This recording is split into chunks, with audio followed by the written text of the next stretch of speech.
Hello, I'm back from Reason Reacts. I remember it, so you don't have to. And today, we'll be watching Three Ninjas by Nostalgia Critic. Last time we did Batman and Robin, and oh boy, was that film bad! Just, just, just awful. It was one of the worst films I've ever seen.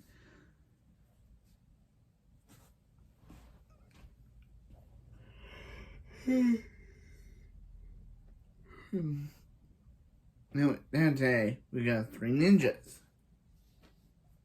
which I've never seen. I know it has a bunch of sequels.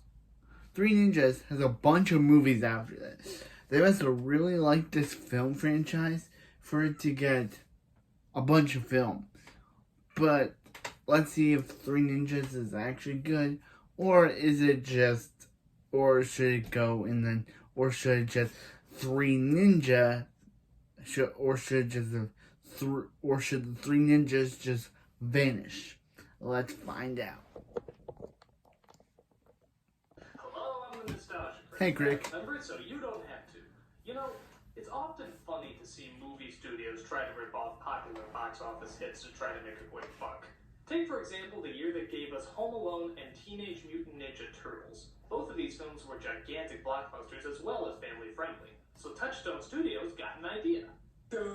What if we took these two films that have nothing in common, put them together, and create our own worthless piece of crap? You've come up with Three Ninjas, a shameful attempt to try to combine and cash in on other people's creative abilities. This film was so blatant in what it was ripping off. Obviously, they were taking the martial arts from Teenage Mutant Ninja Turtles and the house traps that were taken directly from Home Alone. Now, I know what you're thinking. I'm not giving studio moguls enough credit. I mean, nobody could be so financially desperate or creatively shallow to attempt such an act. I mean, are they really so stupid enough to combine movies like Teenage Mutant Ninja Turtles and Home Alone? They are when they freaking advertise it like that! Take a look! Process Teenage Mutant Ninja Turtles with Home Alone right on the front cover. Abandon all originality, ye who enter here. Now, with that said, I'm sure a lot of you are thinking, how bad can a film crossover between Teenage Mutant Ninja Turtles and Home Alone possibly be? Pretty bad. The film is about three boys who study ninjutsu with their grandpa Mori, which is kind of odd seeing how he's Japanese and not one of these other characters looks Asian. So over the summer, he teaches them how to use nunchucks, swords, Siamese stars, and a bunch of other weapons that every parent would have a heart attack if they saw their kids using. The boys' names are as follows: Michael, the chubby kid; Jeffrey, the forgettable middle kid; and Samuel, the oh my god, I swear that's a miniature version of Jamie Lee Curtis kid. That's cool. It's interesting how chubby Grandpa is, considering he's supposed to be a ninja master. Except, of course, whenever he's doing flips and kicks. Then he miraculously loses 20 pounds all of a sudden. I wonder why that is. Where is he? Up here! Grandpa, how'd you do that? Next time, try attacking in a non-smoking section. Okay. Grandpa has obviously not taught them good humor yet. That's very funny. At the end of the summer, Grandpa decides to give them all ninja names.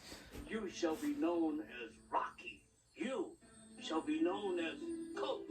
Little one, since your energy begins and ends with your tummy, you shall be known as Tum Tum.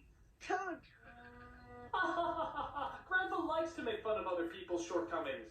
Grandpa's a kind of a goofball in a way, but when it comes to martial arts and stuff, he's pretty cool.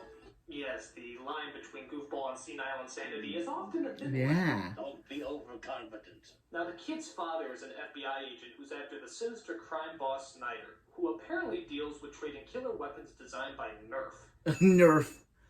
He also doesn't believe in hiring bodyguards with those useless weapons and silly Now that's powered by Nerf. Is made up of 100% ninjas in the black suits and everything.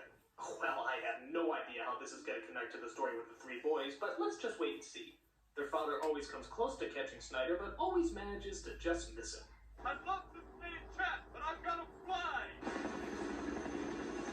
You like that? You like the way the copter came up after I said the word fly? I trained him to do that, you know. Cost me like thousands of dollars, but the reaction on your face?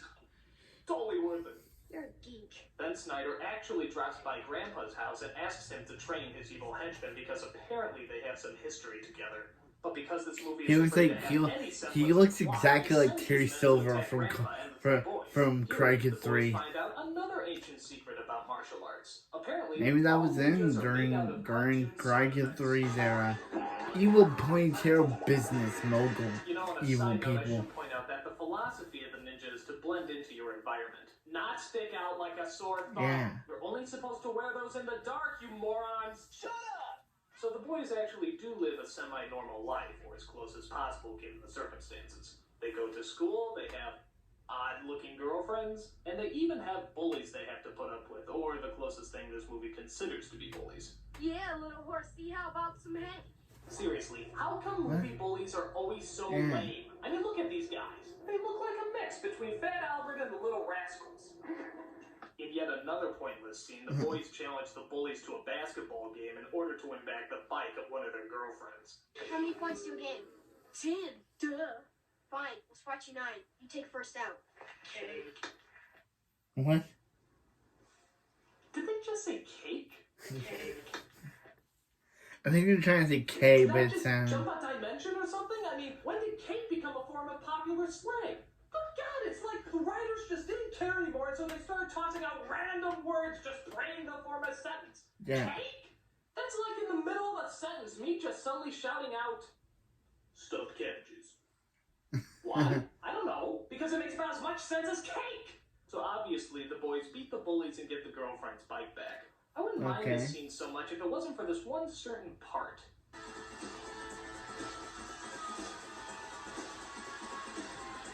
Alright, look, he obviously steps on something here, but they never address what it is. He What defies hell the did he law step of on? gravity. Was he just gliding on his ninja awesomeness? I mean, it makes no sense. Whatever. So alright, we see where the Ninja Turtles references come from, but what about the Home Alone stuff? Well, Snyder decides he wants to kidnap the three boys and hold them ransom so he can keep their father off his case. So he hires 3 surfer criminals to abduct the kids and bring them to his lair. Wait. The good news is, the delivery guy just created the babysitter with the pizza. The bad news is, they're carrying guns. At first, the kids want to do the smart thing and notify the authorities. We'll call the police. But how? If we can take these 3 others ourselves, then maybe Dad will see that our ninja training's worth it. What? Summer training or probable death? I guess I go with the summer training too. So oddly enough, instead of using their ninja skills, they devised diabolical traps to snatch the burglars with.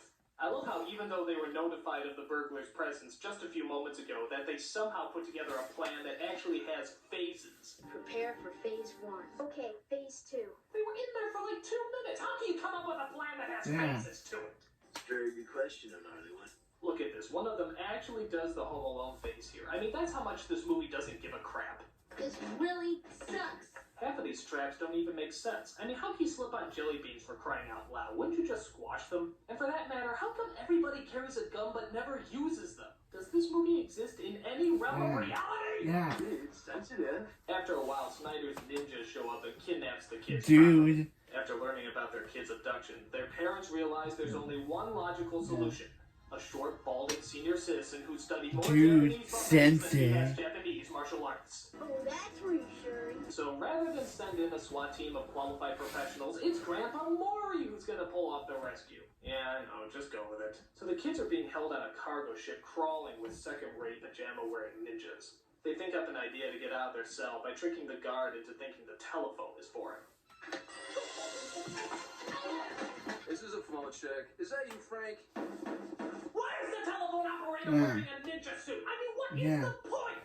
Is the telephone operator a martial artist? If so, why isn't he out there fighting with the rest of the ninjas? What is the purpose of hiring a martial artist to answer the telephone? It makes no sense! Stop it. So as you probably imagine, an entire boatload of ninjas can't seem to defeat 3 little children in bad 80s clothes. Why does a ninjas always scream before they attack someone? Doesn't that kind of alert them that you're there?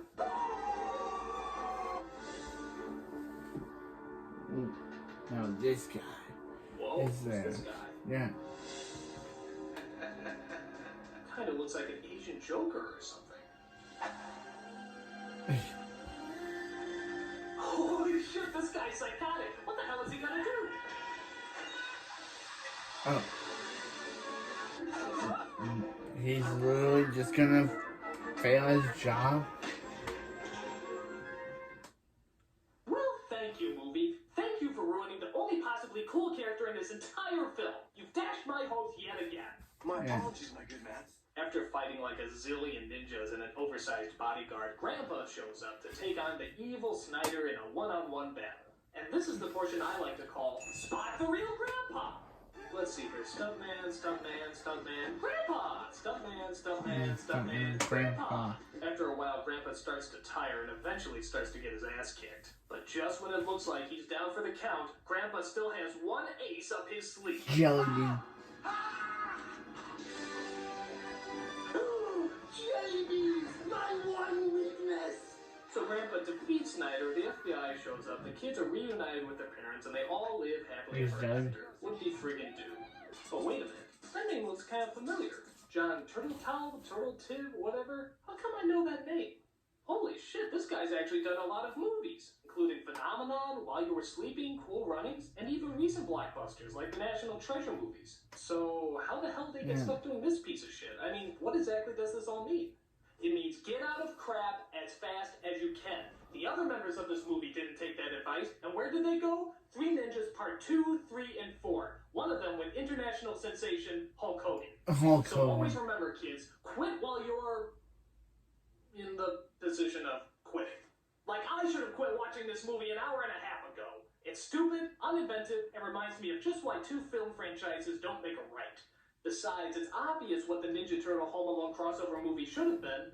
Teenage Mutant Ninja Turtles beat up Macaulay Culkin. Beat Now, up that Macaulay would have been a Culkin. Christmas movie. I'm the nostalgia critic. I remember it, so you don't have to. Okay, so this was Three Ninjas. It was weird. I guess the perfect power to defeat an opponent is jelly beans. I guess jelly beans are the perfect way to defeat your Terry Silver-esque bad guy. But I'm back in Reviews and Reacts, and I remember it, so you don't have to.